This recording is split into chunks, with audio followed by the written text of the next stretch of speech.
Hey everyone, and welcome. You know, as a developer, your most powerful tools aren't always in your IDE. Sometimes it's just clear communication. It can literally make or break a project. So today, we're going to sharpen one of the most crucial tools in your communication toolkit, English verb tenses. Let's dive in. So, does this sound familiar? You know exactly what you did, what you're doing, and what's coming up next.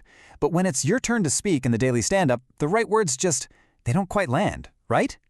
You are definitely not alone, and we're going to fix that starting right now.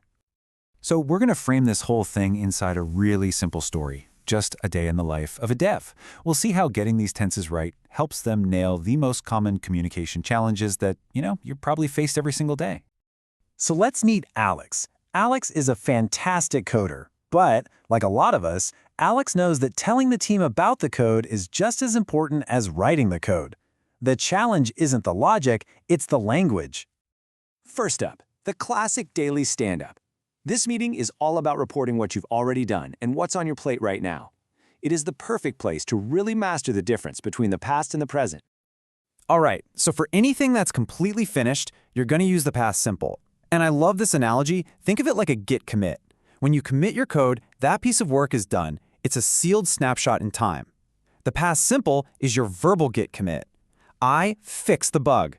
I merged the branch. I deployed the feature yesterday. See? The action is complete. It's over.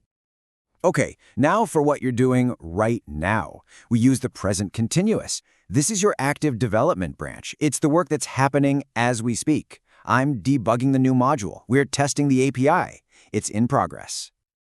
Now this is where it gets really interesting, because it's all about the nuance. Just look at the difference.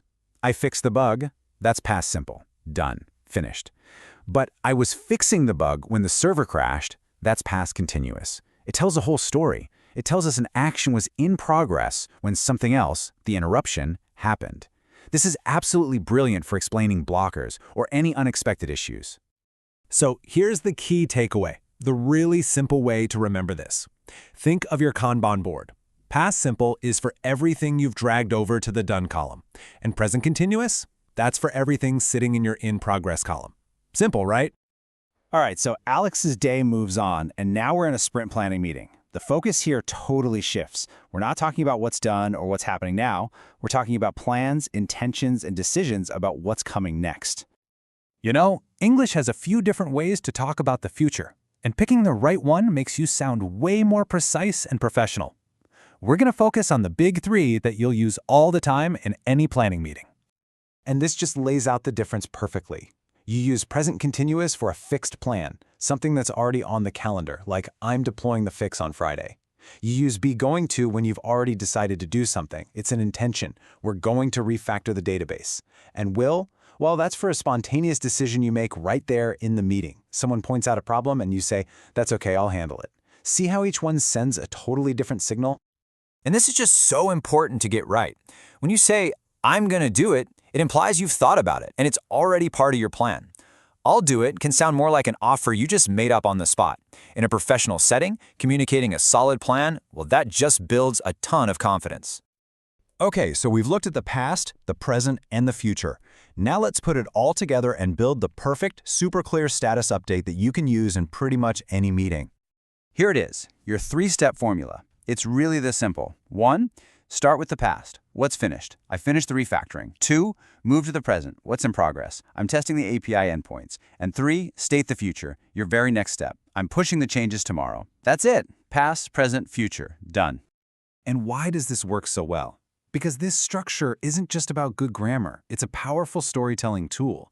In just 3 quick sentences, you've told your team everything they actually need to know. It shows you're organized, you're in control, and you've got a clear plan for moving forward. All right, we've gone through the framework and the logic. Now, just like with coding, the only real way to get better is to actually do it. So, it's your turn. So here is your challenge. In your very next meeting, I want you to consciously try using I'm going to for a task that you've planned instead of just saying I will. Just try it once. Pay attention to how it feels to say it, and more importantly, just observe the impact it has. Does your plan sound more concrete to your team? You might be really surprised how a tiny change in tense can make a huge difference. Go give it a shot.